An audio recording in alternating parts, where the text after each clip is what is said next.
पेंटा या सावकाराचे जे काही प्रश्न आहे त्या प्रश्नाला उलट उत्तर देतो आणि तो म्हणतो, तू मला मारलं तर त्या ठिकाणी मी पण गप्प बसणार नाही आहे आणि मीही त्या ठिकाणी तुला घनचक्कर दाखवल्याशिवाय राहणार नाही, अशा पद्धतीची धमकी पेंटा सावकाराला देतो आणि तिथून पळ काढतो. पेंटा सावकाराला शिव्या देतो, तो निर्भय मानाने देतो. तो म्हणतो, मी पण काय करणार आहे, शिकणार आहे, मोठं होणार आहे आणि सावकाराचं कर्ज फेडणार आहे, असं वचन तो लक्ष्मीला देतो. आणि लक्ष्मी कुठेतरी आनंदाने त्या ठिकाणी लक्ष्मीलाही आनंद होतो की जरा कुठेतरी आपला मुलगा आपलं पांग फेडेल आणि म्हणून त्या ठिकाणी तीही सुखावते. पेंटा सावकाराला शिव्या देऊन निर्भय मनाने रानाकडे धाव घेतो आणि तलावाकडच्या आजानाच्या झाडावर जाऊन बसतो. पाणी मोजतो, पाढे पाठ करतो. तलावातले तांबडे पिवळे कमळ मोजून बेरीज वजाबाकी करतो. तलावाच्या काठाकाठाने चिखलात हात घालून कमळाच्या फुट्या बोळंदे काढतो. लांब लांब इटगळी सारख्या वळवळणाऱ्या बोंबील मासोळ्या त्या ठिकाणी धरतो. सागाच्या पानांचे मोठे डोके बनवून त्यात मासोळे बोळंदे फुट्या घरी घेऊन आला आणि त्याला पाहून बाजा संतापला. कारण सावकाराला बरे वाईट बोलल्यामुळे बाजाला राग आलेला असतो, कारण बाजाला त्याच्यामुळे मार मिळालेला असतो आणि यापुढे जास्त छळ होणार या भीतीने बाजा खाटेवरून उतरतो आणि त्याच्यावर संतापतो. तेव्हा पेंटा त्याला म्हणतो, बाबा तू भिवू नको, उद्या मी मोठा होईन, तुझ्यावरचं कर्ज चुकवीन, काम करीन. पेंटा आता चांगला लिहायला वाचायलाही शिकला होता. पाठी दप्तर नसायचे, परंतु तो वर्गात मन लावून शिकायचा. गावातल्या इतर 2 पोरांजवळची पुस्तके पाहून पेंटा अभ्यासही करायचा. वर्गात गुरुजींनी शिकवलेलं ध्यानात ठेवायचा. त्याच्या मनात जिद्द होती, सावकाराचा बदला घेईनच, कसेही करून शिकून मोठा होईन, हा ठराव त्याने स्वतःचीच केला होता. या अंधार यात्रिकाने सूर्य मुठीत धरण्यासाठी व अंधार यात्रा संपवून टाकण्यासाठी आता तो अंधार पिऊन उजेडाची प्रत्येक सकाळ स्वतःच शोधू लागला होता. त्याने आणलेले बोंबील धुतले, तलावातले बोंडे फुट्या उकडून आपण खाल्ले, चिंगीमिंगीला दिले आणि खुटीवरचा ढोल काढून ताल धरून वाजवू लागला. बोंबीलचा रस्सा बाबाला पिण्यासाठी करून दिला तसा त्याला हुशारी वाटली, जणू बुडत्याला काठीचा आधार. आज रविवार होता. हळूहळू चालत जाऊन सावकाराला माफी मागून घरात 4-2 पायली ज्वारी धान मागतो म्हणून बाजा काठीच्या आधाराने कसाबसा दुकानापर्यंत पोचला. सर्व अंग त्याचं जीर्ण झालं होतं आणि चांबडीचे पालरंग उडून कोंडा निघाल्याप्रमाणे दिसावं तसा बाजा दिसत होता. टिरीवरच्या त्या ठिकाणी लंगोटही त्या ठिकाणी फाटून गेली होती. ओठावर डांगरा एवढ्या फटी त्या ठिकाणी पडल्या होत्या. हातापायावर कोंडा उफाळत होता. नखे वाढून वाकडी तिकडी पांढरी फट्ट दिसत होती आणि त्याला बोलताना धापही लागत होती. सावकार गळ्यावर धनात्रीच्या सापाप्रमाणे फलफट मारून नोटा मोजत होता. एक गाडी रानातून आलेल्या गोंड भिल्लाजवळून 1 किलो चारोळ्याच्या बदल्यात 5 किलो जाडे मीठ देत होता. दुसऱ्या गाडी 10 पैसे किलोप्रमाणे मोह मोजत होता, पण तर कुडभर धानावर 10 तंबाखूची पानं याप्रमाणे नोकर माल देत होते. त्याच्या या बदल्यात सावकार हिशेब आडव्यानं ग्राहकांना सांगून पैसे घेत होता. नाकावर माशा बसल्याप्रमाणे नसनस करीत, बेटांना हिशेब नाही येत, बाप जन्मी पैका पाहायला नाही काय करावं यांनी तरी, अशा पद्धतीचे उपहासाचं बोलणं त्या ठिकाणी सावकार हा करत होता. तेवढ्याच समोरून काठी टेकत बाजा सावकाराच्या पुढे येतो. बाजाला पाहताच सावकाराचा मेंदू वितळू लागतो, कारण हातापायावर पाल चढल्याप्रमाणे तो तापतो. ह्याच्या पोराने माझा अपमान केला, त्याचा बदला घेण्यासाठी त्या ठिकाणी तो पुढे सरसावतो. बाजा समोर येताच त्या ठिकाणी तो खो खो करीत ह्या करून हात जोडून माफी मागतो सावकाराची. पण सावकार गुरुकण त्या ठिकाणी बोलतो आणि त्याला म्हणतो की तुझ्या मुलाने माझा अपमान केला आहे ना, तर त्या ठिकाणी जे काही कर्ज आहे ते 3,000च्या वर, त्या ठिकाणी 500 रुपये कर्ज अजून वाढलं आहे, कारण तो इतक्या दिवस कामाला आला नाही. अशा पद्धतीचं जी काही बोलणी आहे तो सावकार त्या ठिकाणी त्याला करतो. तसा बाजा सावकाराच्या पाया पडतो. सावकारांचे डोळे लाल पिवळे झालेले असतात आणि त्याला तो घरात घेऊन जातो आणि घरात येण्यासाठी खुणावतो आणि त्याला वाटते की आपल्याला कशाच तरी तांदळाचे किंवा गव्हाचे वगैरे काहीतरी धान्य आपल्याला तो देईल, म्हणूनच त्याने आपल्याला त्या खोलीमध्ये बोलवलं आहे. अशा खोलीमध्ये तो बाजाला घेऊन जातो की ज्या खोलीला काय असतात तर फक्त एकच खिडकी होती आणि आतमध्ये अंधार गडप होता. खोलीत ना सूर्यप्रकाश यायचा ना खोलीतून आवाज कोणताही बाहेर यायचा. अशा खोलीमध्ये तो बाजाला बोलावतो. त्या ठिकाणी दोन तीन खोल्या ओलांडल्यानंतर ती खोली येते. खोलीचं दार लावून घेतो सावकार आणि बाजाला त्या ठिकाणी कळतं आणि भीती वाटू लागते.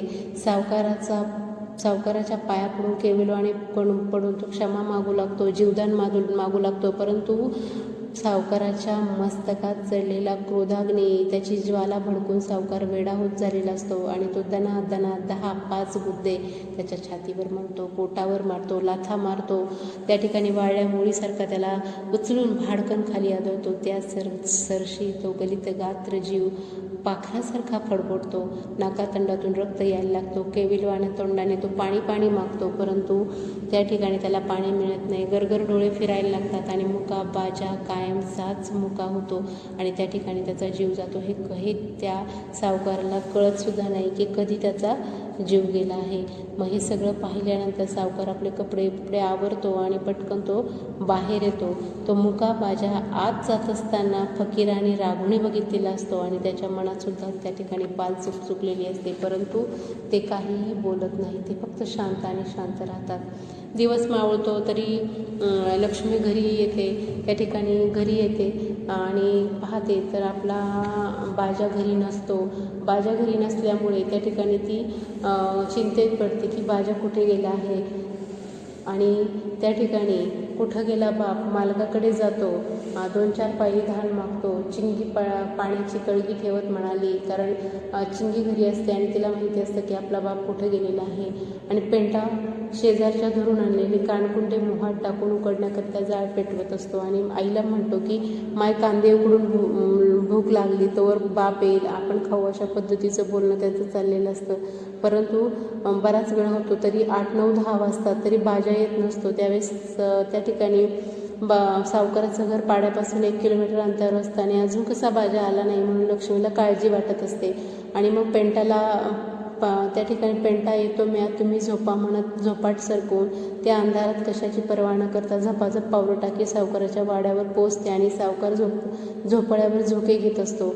नोकर चाकर उरली कामं घरी जायच्या गडबडीमध्ये करत असतात आणि अरे गणबा हरकिसन जागो इथंच थांबा रे, धनाची थप्पी बाहेरच आहे, वरांड्यावर पडली आहे, तेव्हा इथंच खाऊन पडा, अशा पद्धतीची माहिती त्या ठिकाणी सावकार त्या वेठबिगाऱ्यांना देतो. लक्ष्मी दरवाजात उभी असते आणि मुका कुठे आहे अशी त्या ठिकाणी ती सावकाराला भीतच विचारते. त्यावेळेस सावकार बसकन ओरडतो आणि त्या ठिकाणी मले काय मालूम अशा पद्धतीने बसकन ओरडून त्या ठिकाणी बोलतो. परंतु इकडेच आमच्याकडे जातो म्हणून पोरायले सांगून आला, असं लक्ष्मी ज्यावेळेस सांगते त्यावेळेस तो म्हणतो मले माहीत ना, 10 दिवस झाले मी त्याचं तोंड पाहिलं नाही ना मुले, न तू मला विचारते लय शायनी आहेस काय, अशा पद्धतीने तो तिलाच उलट उत्तर देतो. परंतु लक्ष्मीला त्या ठिकाणी खूप वाईट वाटतं, पण तिला बाजा कुठे दिसत नाही आणि मग ती त्या ठिकाणी तशीच परत आपल्या खोपटामध्ये पोहोचते. पेंटा आगीच्या उजेडामध्ये पुस्तक वाचत असतो आणि माणसाला माणुसकीची जाणीव झाल्याशिवाय तो पेटून उठणार नाही. पेंटा हे वाक्य घोकून परीक्षेची तयारी करत असतो आणि झोपट्याचा आवाज होताच पुस्तकाचे लक्ष वळवून तो पाहतो. तो माय आलेली असते आणि तो विचारतो, माय बाबा नाही रे बेटा, कुठं गेला तुझा बाप? वाड्यावर विचारपूस केली पण त्यांनाही माहीत नाही आणि कुठं गेला असेल एवढ्या अंधारात रानात, कुठून पाहून मी त्याला, अशा पद्धतीची चिंता ती त्या ठिकाणी व्यक्त करत रडत असते. तेवढाच त्या ठिकाणी पेंटा हा मी येतो मुखिया दादाकडे जाऊन असं म्हणतो आणि तो 1-2 फरलांग त्या ठिकाणी गोटूल होतो. त्या गोटुलात अजून पंचायत भरल्याचा आवाज त्या ठिकाणी येत असतो आणि तिला त्या ठिकाणी आशेचा किरण चमकल्यासारखं वाटतं. ती गोटुलात गेली, बाजा कुठे आहे का म्हणून चौफर नजर फिरवते, सर्वांना विचारपूस केली पण मुखिया दादा मुका दिसला का? होय बाई, दुपारी 3-4 वाजता तो सावकाराच्या वाड्याकडे जातो म्हणाला होता, तवा बोगा व शंकरही म्हणाला. हो ना, मी बी पाहिलं, दुकानाच्या आवारातच तो मला भेटला होता. दुकानात गेला बापा, गणपाहेर किसन तिथंच होते, विचार का त्यांले. पेंटा सर्व बायांना सांगत होता, माझ्या बापाला सावकाराने गडप केले. सर्वांचे लक्ष पेंटाच्या हाकेकडे लागले. चला माझ्यासोबत. सावकाराच्या वाड्यावर लहानसा पेंटा पेटत्या ओंडक्यासारखा पेटून निघाला होता आणि वस्तीवर मुखियाच्या मुख्याने फुकार दिला आणि सारी वस्ती, जवळपासच्या टोळ्यांवरचे आदिवासी, स्त्री पुरुष, लहान मोठे सावकाराच्या वाड्यासमोर गोळा झाले. वाड्याला लोकांनी घेरून टाकले आणि पेंटा मुखिया संभा शिवा ओरडले, सावकार घराबाहेर ये. आणि सावकाराला बाजा कुठे आहे असा प्रश्न त्या ठिकाणी विचारला. बाजा कुठं गेला हे मला माहीत नाही असं म्हटल्यानंतर त्या ठिकाणी सगळेच त्या ठिकाणी त्या सावकारावर तुटून पडले. कारण सावकाराची जी काही राक्षसी वृत्ती होती त्या राक्षसी वृत्तीलाच बाजा बळी पडला होता हे कुठेतरी त्यांना कळून चुकले होते. परंतु जोपर्यंत बाजाचं प्रेत दिसत नाही तोपर्यंत त्यांना काहीही करता येत नाही. पण ज्यावेळेस त्या ठिकाणी खवळलेला मुखिया सावकाराच्या घरात जाऊन त्याच्या बकऱ्यासारखे बोटत धरून खेचत त्या ठिकाणी आणतो, तेवढ्या जंगलातले शिकारदार गावात आले आणि ते म्हणतात की डोहात कोणाचं तरी प्रेत तरंगत आहे. आणि मग त्यावेळेस जमाव चिरडून गेला आणि पेटत्या आगीत तेल टाकावं तसं ते लोक भरकले आणि सावकाराला लाठ्या काठ्याने त्या ठिकाणी मारू लागले, दगडाने ठेचू लागले आणि अशा पद्धतीनं त्याला मारून त्या ठिकाणी त्याला गलितगात्र करून सोडले. म्हणजे ज्यावेळेस एखादा पेटबिकार किंवा एखादा गुलाम त्याच्या अन्यायाची जाणीव करून दिल्यानंतर पेटून उठतो, तशा पद्धतीने पेंटा आणि संपूर्ण जे काही आदिवासी लोक आहेत की जे वेठबिगारी करत होते त्यांना त्या ठिकाणी माहिती सांगितल्यामुळे आणि स्वतःवर झालेल्या अन्यायाची जाणीव त्यांना झाल्यामुळे ते काय झाले, त्या ठिकाणी पेटून उठले. आणि जेव्हा या बाजाचे प्रेत नदीत त्यांना मिळाले तेव्हा त्या ठिकाणी त्यांच्यामध्ये असलेली जी काही क्रोधाची भावना आहे ती क्रोधाची भावना त्या ठिकाणी उफाळून आली आणि त्यांनी सावकाराला त्या ठिकाणी जाम मारून काढले. आणि मुखियाच्या साह्याने त्या ठिकाणी ज्यांनी त्याला त्या नदीच्या डोहात नेऊन टाकले होते त्या दोघांना सुद्धा त्या ठिकाणी जी काही सजा आहे ती सजा त्या ठिकाणी देण्यात आली. कारण खुणात ते सुद्धा सामील होते म्हणून त्या तिघांनाही त्या ठिकाणी म्हणजे हरिकिशन, गणबा हे सुद्धा त्या खुणामध्ये सामील होते आणि म्हणून त्या ठिकाणी त्यांना सुद्धा 10,000 रुपये दंड आणि 5 वर्षाची सजा त्या ठिकाणी सरकारला त्या ठिकाणी त्यांना सुनावली गेली होती. आणि सावकाराला आजन्म कारावास आणि 50,000 रुपये दंड त्या ठिकाणी भरावा लागला. अशा पद्धतीची जी काही शिक्षा आहे ती शिक्षा या पेंटामुळे त्या ठिकाणी या सावकाराला मिळाली होती. आणि तेव्हापासून सावकाराच्या घरी कोणीही वेठबिगारी करायची नाही, कोणीही गुलामगिरी करायची नाही. अशा पद्धतीचं जे काही पेटून उठलेला पेंटा त्या ठिकाणी मुखियाचं काम मुखियाच्या मदतीने त्या ठिकाणी करत होता. म्हणजेच काय तर मुखिया बाजाचा कधीच न येणारा आवाज पेंटाच्या रूपाने वेठबिगारी बंद करणारा, लोकांचा अन्याय शोषणाविरुद्ध उठाव आवाज त्या ठिकाणी ठरला. आणि पेंटा गावागावात जागृती करीत वेठबिगारीचा साप मारण्यात यशस्वी झाला होता. म्हातारा ह्योच्या म्हणाला, पेंटा अंधाराला लागलेलं सूर्यफूल आहे आणि मेलेला मुका बाजाचं सतत आवाज देणारा पेंटा नवीन बाजाच आहे. अशा पद्धतीचं उद्गार या कथेच्या शेवटी त्या ठिकाणी काढलेले आपल्याला दिसून येतात. अशी ही आदिवासी जमातीतील वेठबिगारी जी काही पद्धती आहे या वेठबिगारी पद्धतीवर लेखिका उषा किरण अत्राम यांनी बाजा ही कथानक या ठिकाणी साकार केलेला आहे. म्हणजे ज्यावेळेस गुलामाला त्याच्या गुलामीची जाणीव करून दिली जाते तेव्हाच तो त्याविरुद्ध आवाज उठवायला तयार होतो. आणि पेंटाच्या मदतीनं त्या ठिकाणी या कथेमध्ये पेंटानं आपल्या आजी आजोबांपासून जे काही त्यांच्यावर जे काही वेठबिगारीच्या अनुषंगाने होणारे जे अत्याचार आहे याला कुठेतरी वाचा फोडण्याचं काम या कथेच्या माध्यमातून त्या ठिकाणी केलेलं आहे. अशी ही कथा आपणाला या ठिकाणी सांगता येते. या पद्धतीने आजची कथा या ठिकाणी पूर्ण झालेली आहे. थांबूया. उषा किरण अत्राम यांची बाजा ही कथा आज आपण प्रत्यक्ष पाहूयात. बाजा लक्ष्मीचं लग्न होऊन 12 वर्ष झाली होती आणि त्यांना 4 मुलं होती. त्यांचा मुलगा पेंटा 10 वर्षाचा असतानाच बाजाचा खून होतो आणि बाजा हा जन्मताच मुका असतो. त्याचे मायबाप म्हणजे बाजाचे आई वडील ताणा आणि सोना हे रामय्या सावकाराकडे बिगारी म्हणून काम करत होते. ताणा बाजाचा बाप होता आणि 10 वर्षाचा असतानाच मायबाप रामय्याकडे त्या ठिकाणी काम करत होते, कारण वडील आणि आई दोन्हीही वेठबिगारीचं काम करत होतं. म्हणून संपूर्ण आयुष्य बाजाच्या वडिलांचं म्हणजे तानाचं वेठबिगारीमध्ये गेलं. म्हणजे त्याच्या कुटुंबातील त्याची माय, बहीण, भावंड सारीच काय करत होते तर वेठबिगारीचं काम करत होते. आणि हे करता करता त्यांचं संपूर्ण आयुष्य गेलं, परंतु सावकाराचं कर्ज काही त्यांना फेडता आलं नाही. आणि हे कर्जाचे पाश जे आहेत हे फाशासारखे त्यांच्या गळ्यात अडकत होते. आणि त्या कर्जाच्या फाशामुळे बाजा गुरासारखा वेठबिगारी करत होता. आणि त्याची बायको लक्ष्मीसुद्धा संपूर्ण वेळ सकाळपासून रात्रीपर्यंत सावकाराकडे काम करायची, तरीही कर्जाची परतफेड होत नव्हती. आणि ते कर्ज फेडीची जी चिंता आहे, ही चिंता त्या दोघांनाही सतावत होती. बाजा मुका होता, त्याला बोलता येत नव्हतं. आणि सावकार त्याला शेतात जे काही काम सांगत होता ते काम त्या ठिकाणी बैलासारखं काम त्याच्याकडनं करून घेत होता. कारण पावसाळ्यात धान शेतीचं काम सुरू असतं, मुसळधार पाऊस त्या ठिकाणी पडत असतो. आणि धान शेतीसाठी पाळे खणणे, चिखल तुडवणे, फणी मारणे ही सगळी कामं सुरू असतात. आणि सावकाराकडे 7 ते 8 बिगारी लोक काम करायला असतात. पण ऐन फणी मारणे, चिखल करायच्या वेळी त्यांचा जो घाण्याचा बैल म्हणजे हल्या असतो तो बिमार पडतो आणि मरून जातो.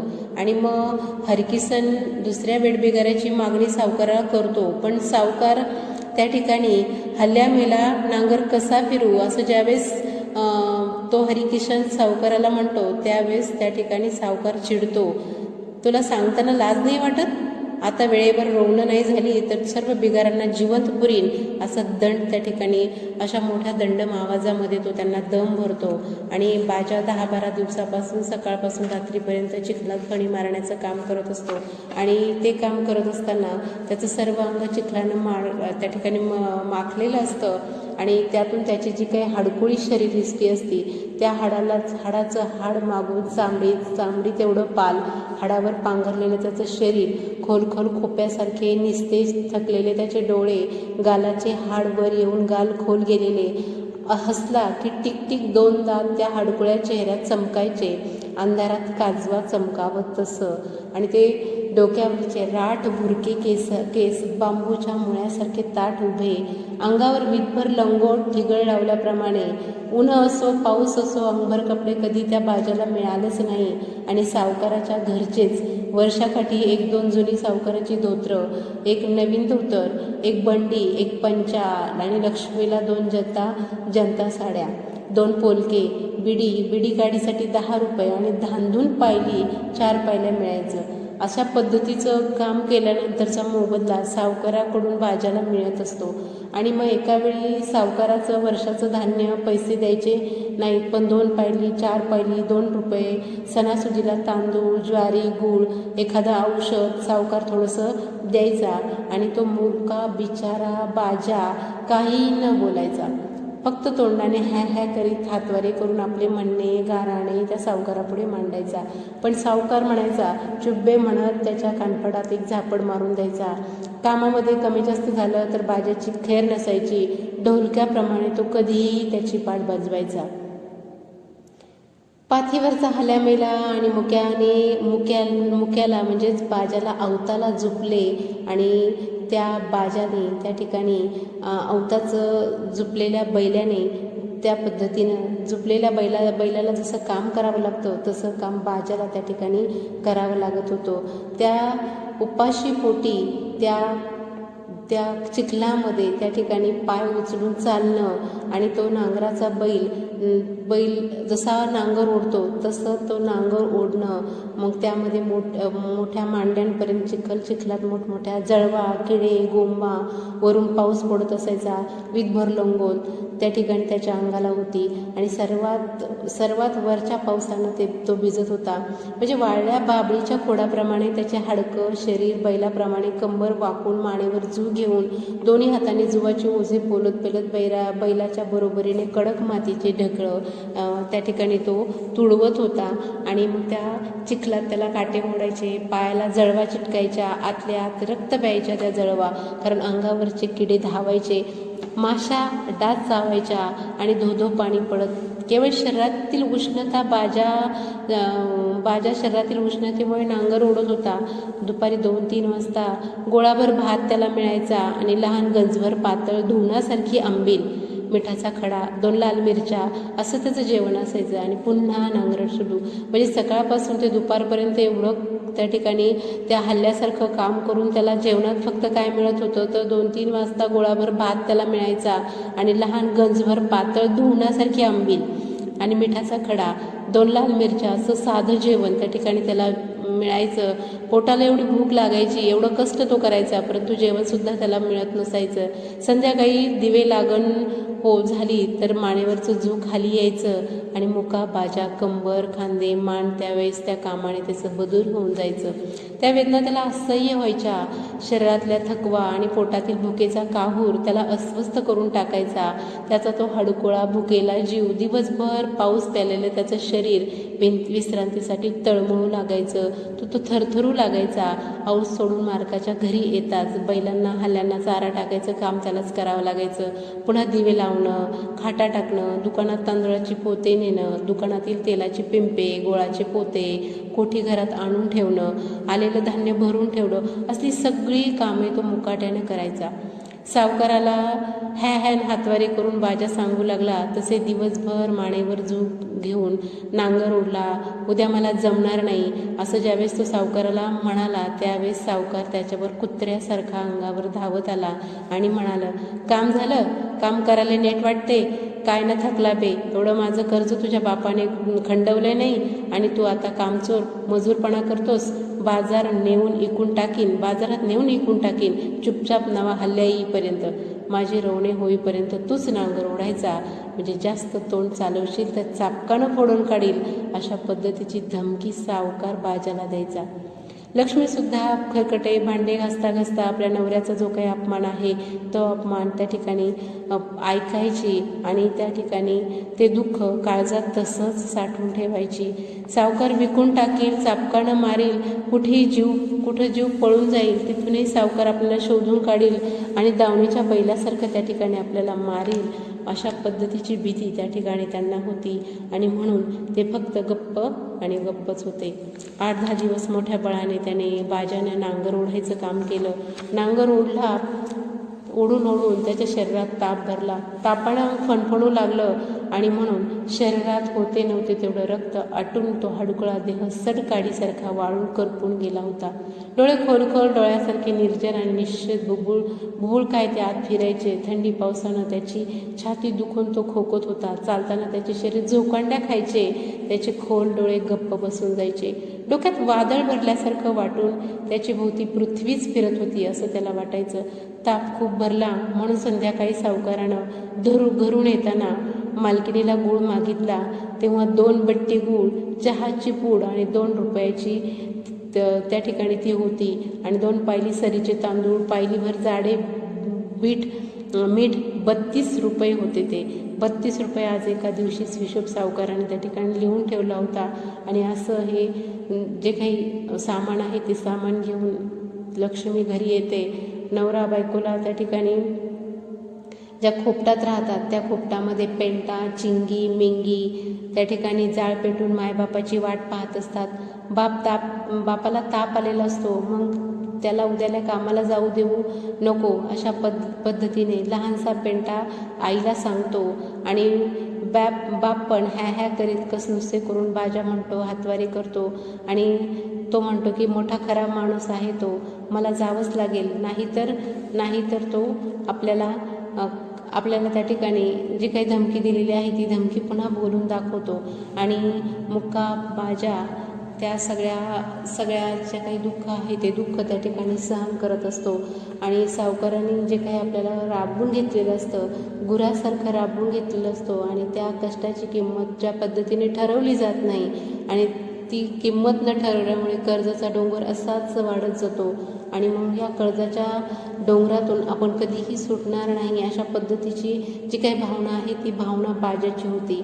आणि जेव्हा बाजा त्या ठिकाणी त्या पूर्ण वेळ काम केल्यामुळं त्या ठिकाणी त्यांनी आणलेला जो गुळ आहे त्या गुळाचा चहा त्या ठिकाणी लक्ष्मी करते आणि त्याला पाजते. त्यावेळेस त्या ठिकाणी त्याच्या पोटामध्ये थोडंसं बरं वाटतं आणि अंधार पडतो. बाजाच्या झोपडीतून पाऊसधारा पडू लागतात. गाडगी मडकी चिंध्या पालवाले ओले झाले होते. काटक्या लाकडं पेटून कसाबसा जाळ करून लक्ष्मी उपाशी पोटतीच लेकरांना घेऊन रात्रभर बसून असते आणि बाजा तापाने फडफडत असतो.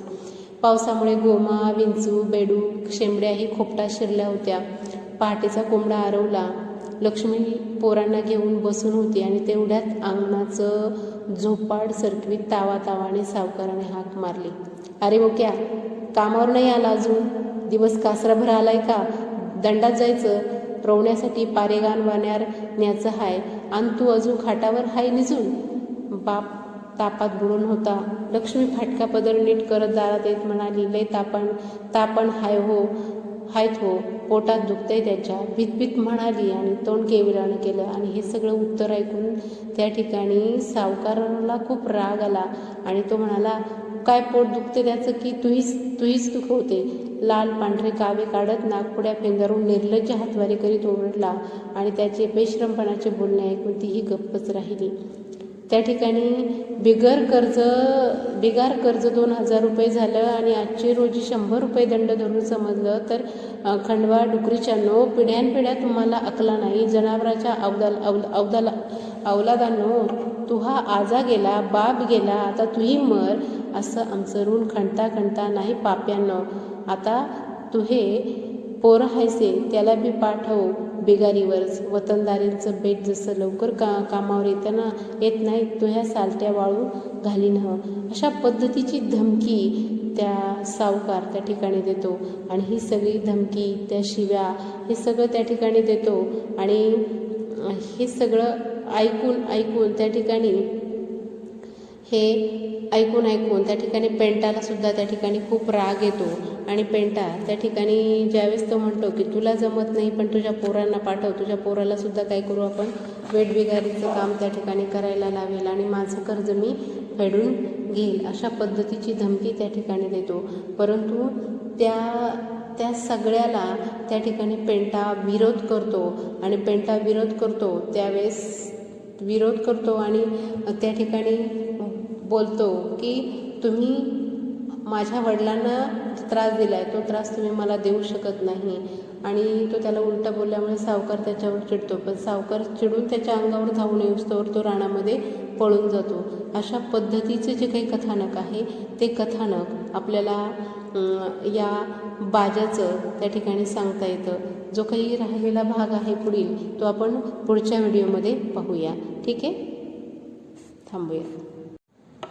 पेंटा या सावकाराचे जे काही प्रश्न आहे त्या प्रश्नाला उलट उत्तर देतो आणि तो म्हणतो, तू मला मारलं तर त्या ठिकाणी मी पण गप्प बसणार नाही आहे आणि मीही त्या ठिकाणी तुला घनचक्कर दाखवल्याशिवाय राहणार नाही, अशा पद्धतीची धमकी पेंटा सावकाराला देतो आणि तिथून पळ काढतो. पेंटा सावकाराला शिव्या देतो, तो निर्भय मानाने देतो. तो म्हणतो मी पण काय करणार आहे, शिकणार आहे, मोठं होणार आहे आणि सावकाराचं कर्ज फेडणार आहे, असं वचन तो लक्ष्मीला देतो. आणि लक्ष्मी कुठेतरी आनंदाने त्या ठिकाणी लक्ष्मीलाही आनंद होतो की जरा कुठेतरी आपला मुलगा आपलं पांग फेडेल आणि म्हणून त्या ठिकाणी तीही सुखावते. पेंटा सावकाराला शिव्या देऊन निर्भय मनाने रानाकडे धाव घेतो आणि तलावाकडच्या आजानाच्या झाडावर जाऊन बसतो. पाणी मोजतो, पाणी पवाडे पाठ करतो. तलावातले तांबडे पिवळे कमळ मोजून बेरीज वजाबाकी करतो. तलावाच्या काठाकाठाने चिखलात हात घालून कमळाच्या फुट्या बोळंदे काढतो. लांब इटगळी सारख्या वळवळणाऱ्या बोंबील मासोळ्या त्या ठिकाणी धरतो. सागाच्या पानांचे मोठे डोफे बनवून त्यात मासळे बोळंदे फुट्या घरी घेऊन आला आणि त्याले पाहून बाजा संतापला. कारण सावकाराला बरे वाईट बोलल्यामुळे बाजाला राग आलेला असतो, कारण बाजाला त्याच्यामुळे मार मिळालेला असतो आणि यापुढे जास्त छळ होणार या भीतीने बाजा खाटेवरून उतरतो आणि त्याच्यावर संतापतो. तेव्हा पेंटा त्याला म्हणतो, बाबा तू भिवू नको, उद्या मी मोठा होईन, तुझ्यावरचं कर्ज चुकवीन, काम करीन. पेंटा आता चांगला लिहायला वाचायलाही शिकला होता. पाठी उत्तर नसायचे, परंतु तो वर्गात मन लावून शिकायचा. गावातल्या इतर 2 पोरांजवळची पुस्तके पाहून पेंटा अभ्यासही करायचा. वर्गात गुरुजींनी शिकवलेलं ध्यानात ठेवायचा. त्याच्या मनात जिद्द होती. सावकाराचा बदला घेईनच, कसेही करून शिकून मोठा होईन, हा ठराव त्याने स्वतःचीच केला होता. या अंधार यात्रिकाने सूर्य मुठीत धरण्यासाठी व अंधार यात्रा संपवून टाकण्यासाठी आता तो अंधार पिऊन उजेडाची प्रत्येक सकाळ स्वतःच शोधू लागला होता. त्याने आणलेले बोंबील धुतले, तलावातले बोंडे फुट्या उकडून आपण खाल्ले, चिंगीमिंगीला दिले आणि खुटीवरचा ढोल काढून ताल धरून वाजवू लागला. बोंबीलचा रस्सा बाबाला पिण्यासाठी करून दिला तसा त्याला हुशारी वाटली, जणू बुडत्याला काठीचा आधार. आज रविवार होता. हळूहळू चालत जाऊन सावकाराला माफी मागून घरात 4-2 पायली ज्वारी धान मागतो म्हणून बाजा काठीच्या आधाराने कसाबसा दुकानापर्यंत पोचला. सर्व अंग त्याचं जीर्ण झालं होतं आणि चांबडीचे पालरंग उडून कोंडा निघाल्याप्रमाणे दिसावं तसा बाजा दिसत होता. तिरीवरच्या त्या ठिकाणी लंगोटही त्या ठिकाणी फाटून गेली होती. ओठावर डांगरा एवढ्या फटी त्या ठिकाणी पडल्या होत्या. हातापायावर कोंडा उफाळत होता. नखे वाढून वाकडी तिकडी पांढरी फट्ट दिसत होती आणि त्याला बोलताना धापही लागत होती. सावकार गळ्यावर धनात्रीच्या सापाप्रमाणे फलफट मारून नोटा मोजत होता. एक गाडी रानातून आलेल्या गोंड भिल्लाजवळून 1 किलो चारोळ्याच्या बदल्यात 5 किलो जाडे मीठ देत होता. दुसऱ्या गाडी 10 पैसे किलोप्रमाणे मोह मोजत होता. पण तर कुडभर धानावर 10 तंबाखूची पानं याप्रमाणे नोकर माल देत होते. त्याच्या या बदल्यात सावकार हिशेब आडव्यानं ग्राहकांना सांगून पैसे घेत होता. नाकावर माशा बसल्याप्रमाणे नसनस करीत बेटांना हिशेब नाही येत, बापजन्मी पैका पाहिला नाही काय करावं यांनी तरी, अशा पद्धतीचे उपहासाचं बोलणं त्या ठिकाणी सावकार हा करत होता. तेवढ्याच समोरून काठी टेकत बाजा सावकाराच्या पुढे येतो. बाजाला पाहताच सावकाराचा मेंदू वितळू लागतो, कारण हातापायावर पाल चढल्याप्रमाणे तो तापतो. ह्याच्या पोराने माझा अपमान केला, त्याचा बदला घेण्यासाठी त्या ठिकाणी तो पुढे सरसावतो. बाजा समोर येताच त्या ठिकाणी तो खो खो करीत ह्या करून हात जोडून माफी मागतो सावकाराची. पण सावकार गुरुकण त्या ठिकाणी बोलतो आणि त्याला म्हणतो की तुझ्या मुलाने माझा अपमान केला आहे ना, तर त्या ठिकाणी जे काही कर्ज आहे ते 3,000च्या वर, त्या ठिकाणी 500 रुपये कर्ज अजून वाढलं आहे, कारण तो इतक्या दिवस कामाला आला नाही. अशा पद्धतीचं जी काही बोलणी आहे तो सावकार त्या ठिकाणी त्याला करतो. तसा बाजा सावकाराच्या पाया पडतो. सावकारांचे डोळे लाल पिवळे झालेले असतात आणि त्याला तो घरात घेऊन जातो आणि घरात येण्यासाठी खुणावतो आणि त्याला वाटते की आपल्याला कशाच तरी तांदळाचे किंवा गव्हाचे वगैरे काहीतरी धान्य आपल्याला तो देईल, म्हणूनच त्याने आपल्याला त्या खोलीमध्ये बोलवलं आहे. अशा खोलीमध्ये तो बाजाला घेऊन जातो की ज्या खोलीला काय असतात तर फक्त एकच खिडकी होती आणि आतमध्ये अंधार गडप होता. खोलीत ना सूर्यप्रकाश यायचा ना खोलीतून आवाज कोणताही बाहेर यायचा. अशा खोलीमध्ये तो बाजाला बोलावतो. त्या ठिकाणी 2-3 खोल्या ओलांडल्यानंतर ती खोली येते. खोलीचं दार लावून घेतो सावकार आणि बाजाला त्या ठिकाणी कळतं आणि भीती वाटू लागते. सावकाराच्या पाया पडून केविलवाणे पडून तो क्षमा मागू लागतो, जीवदान मागू लागतो. परंतु सावकाराच्या मस्तकात चढलेला क्रोधाग्नी त्याची ज्वाला भडकून सावकार वेडा होत झालेला असतो आणि तो दना 10-5 गुद्दे त्याच्या छातीवर मारतो, पोटावर मारतो, लाथा मारतो. त्या ठिकाणी वाळल्या मुळीसारखा त्याला उचलून भाडकन खाली आदळतो. त्या सरशी तो गलित गात्र जीव पाखरासारखा फडफडतो. नाकातंडातून रक्त यायला लागतो. केविलवाण्या तोंडाने तो पाणी मागतो, परंतु त्या ठिकाणी त्याला पाणी मिळत नाही. गरगर डोळे फिरायला लागतात आणि मुका बाजा कायमचाच मुका होतो आणि त्या ठिकाणी त्याचा जीव जातो. हे त्या सावकाराला कळत सुद्धा नाही की कधी त्याचा जीव गेला आहे. मग हे सगळं पाहिल्यानंतर सावकार आपले कपडे आवरतो आणि पटकन तो बाहेर येतो. तो मुका बाजा आत जात असताना फकीराने रागुणे बघितलेला असतो आणि त्याच्या मनात सुद्धा त्या ठिकाणी पाल चुकलेली असते, परंतु ते काहीही बोलत नाही. ते फक्त शांत राहतात. दिवस मावळतो तरी लक्ष्मी घरी येते. त्या ठिकाणी घरी येते आणि पाहते तर आपला बाजा घरी नसतो. बाजा घरी नसल्यामुळे त्या ठिकाणी ती चिंतेत पडते की बाजा कुठे गेला आहे आणि त्या ठिकाणी कुठं गेला बाप मालकाकडे जातो 2-4 पायली धान मागतो. चिंगी पाण्याची कळगी ठेवत म्हणाली, कारण चिंगी घरी असते आणि तिला माहिती असतं की आपला बाप कुठे गेलेला आहे. आणि पेंटा शेजारच्या धरून आणलेले कानकुंडे मोहात टाकून उकडण्याकरिता जाळ पेटवत असतो आणि आईला म्हणतो की माय कांदे उकडून भूक लागली तोवर बाप येईल, आपण खाऊ, अशा पद्धतीचं बोलणं त्याचं चाललेलं असतं. परंतु बराच वेळ होतो, तरी 8, 9, 10 वाजतात तरी बाजा येत नसतो. त्यावेळेस त्या ठिकाणी सावकाराचं घर पाड्यापासून 1 किलोमीटर अंतरावर असतं आणि अजून कसा बाजा आला नाही म्हणून लक्ष्मीला काळजी वाटत असते. आणि मग पेंटाला त्या ठिकाणी पेंटा येतो, म्या तुम्ही झोपा म्हणत झोपाट सरकवून त्या अंधारात कशाची पर्वा न करता झपाझप पावलं टाकी सावकाराच्या वाड्यावर पोचते आणि सावकार झोपाळ्यावर झोके घेत असतो. नोकर चाकर उरली कामं घरी जायच्या गडबडीमध्ये करत असतात आणि अरे गणबा हरकिसन जागो इथंच थांबा रे, धनाची थप्पी बाहेरच आहे, वरांड्यावर पडली आहे, तेव्हा इथंच खाऊन पडा, अशा पद्धतीची माहिती त्या ठिकाणी सावकार त्या वेठबिगाऱ्यांना देतो. लक्ष्मी दरवाजात उभी असते आणि मुका कुठे आहे अशी त्या ठिकाणी ती सावकाराला बीतच विचारते. त्यावेळेस सावकार बसकन ओरडतो आणि त्या ठिकाणी मले काय मालूम अशा पद्धतीने बसकन ओरडून त्या ठिकाणी बोलतो. परंतु इकडेच आमच्याकडे जातो म्हणून पोरायने सांगून आला असं लक्ष्मी ज्यावेळेस सांगते त्यावेळेस तो म्हणतो, मले माहीत ना, 10 दिवस झाले मी त्याचं तोंड पाहिलं नाही ना मुले, न तू मला विचारते लय शायनी आहेस काय, अशा पद्धतीने तो तिलाच उलट उत्तर देतो. परंतु लक्ष्मीला त्या ठिकाणी खूप वाईट वाटतं, पण तिला बाजा कुठे दिसत नाही आणि मग ती त्या ठिकाणी तशीच परत आपल्या खोपटामध्ये पोहोचते. पेंटा आगीच्या उजेडामध्ये पुस्तक वाचत असतो आणि माणसाला माणुसकीची जाणीव झाल्याशिवाय तो पेटून उठणार नाही. पेंटा हे वाक्य घोकून परीक्षेची तयारी करत असतो आणि झोपट्याचा आवाज होताच पुस्तकाचे लक्ष वळवून तो पाहतो. तो माय आलेली असते आणि तो विचारतो, माय बाबा? नाही रे बेटा, कुठं गेला तुझा बाप? वाड्यावर विचारपूस केली पण त्यांनाही माहीत नाही आणि कुठं गेला असेल एवढ्या अंधारात रानात उठून पाहून मी त्याला, अशा पद्धतीची चिंता ती त्या ठिकाणी व्यक्त करत रडत असते.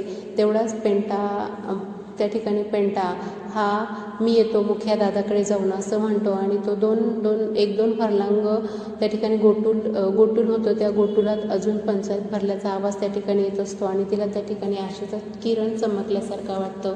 ती गोटुलात गेली, बाजा कुठे आहे का म्हणून चौफर नजर फिरवते, सर्वांना विचारपूस केली पण मुखिया दादा मुका दिसला का? होय बाई, दुपारी 3-4 वाजता तो सावकाराच्या वाड्याकडे जातो म्हणाला होता, तवा बोगा व शंकरही म्हणाला. हो ना, मी बी पाहिलं, दुकानाच्या आवारातच तो मला भेटला होता. दुकानात गेला बापा, गणपाहेर किसन तिथंच होते, विचार का त्यांले?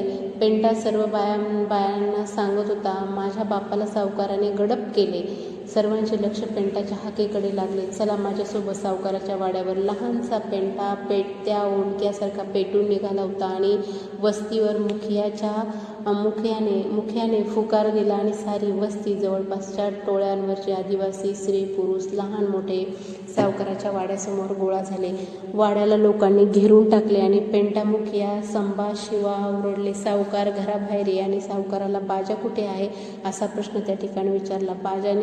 बाजा कुठं गेला हे मला माहीत नाही असं म्हटल्यानंतर त्या ठिकाणी सगळेच त्या ठिकाणी त्या सावकारावर तुटून पडले, कारण सावकाराची जी काही राक्षसी वृत्ती होती त्या राक्षसी वृत्तीलाच बाजा बळी पडला होता हे कुठेतरी त्यांना कळून चुकले होते. परंतु जोपर्यंत बाजाचं प्रेत दिसत नाही तोपर्यंत त्यांना काहीही करता येत नाही. पण ज्यावेळेस त्या ठिकाणी खवळलेला मुखिया सावकाराच्या घरात जाऊन त्याच्या बकऱ्यासारखे बोटत धरून खेचत त्या ठिकाणी आणतो, तेवढ्या जंगलातले शिकारदार गावात आले आणि ते म्हणतात की डोहात कोणाचं तरी प्रेत तरंगत आहे.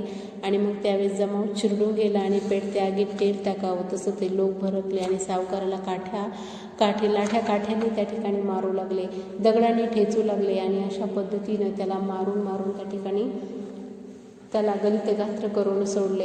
म्हणजे ज्यावेळेस एखादा पेटबिकार किंवा एखादा गुलाम त्याच्या अन्यायाची जाणीव करून दिल्यानंतर पेटून उठतो, तशा पद्धतीने पेंटा आणि संपूर्ण जे काही आदिवासी लोक आहेत की जे वेठबिगारी करत होते त्यांना त्या ठिकाणी माहिती सांगितल्यामुळे आणि स्वतःवर झालेल्या अन्यायाची जाणीव त्यांना झाल्यामुळे ते काय झाले, त्या ठिकाणी पेटून उठले. आणि जेव्हा या बाजाचे प्रेत नदीत त्यांना मिळाले तेव्हा त्या ठिकाणी त्यांच्यामध्ये असलेली जी काही क्रोधाची भावना आहे ती क्रोधाची भावना त्या ठिकाणी उफाळून आली आणि त्यांनी सावकाराला त्या ठिकाणी जाम मारून काढले आणि मुखियाच्या साहाय्याने त्या ठिकाणी ज्यांनी त्याला त्या नदीच्या डोहात नेऊन टाकले होते त्या दोघांना सुद्धा त्या ठिकाणी जी काही सजा आहे ती सजा त्या ठिकाणी त्या ठिकाणी देण्यात आली, कारण खुणात ते सुद्धा सामील होते म्हणून त्या तिघांनाही त्या ठिकाणी म्हणजे हरिकिशन, गणबा आणि गणबा हे सुद्धा त्या खुणामध्ये सामील होते आणि म्हणून त्या ठिकाणी त्यांना सुद्धा 10,000 रुपये दंड आणि 5 वर्षाची सजा त्या ठिकाणी सरकारला त्या ठिकाणी त्यांना सुनावली गेली होती आणि सावकाराला आजन्म कारावास आणि 50,000 रुपये दंड त्या ठिकाणी भरावा लागला. अशा पद्धतीची जी काही शिक्षा आहे ती शिक्षा या पेंटामुळे त्या ठिकाणी या सावकाराला मिळाली होती आणि तेव्हापासून सावकाराच्या घरी कोणीही वेठबिगारी करायची नाही,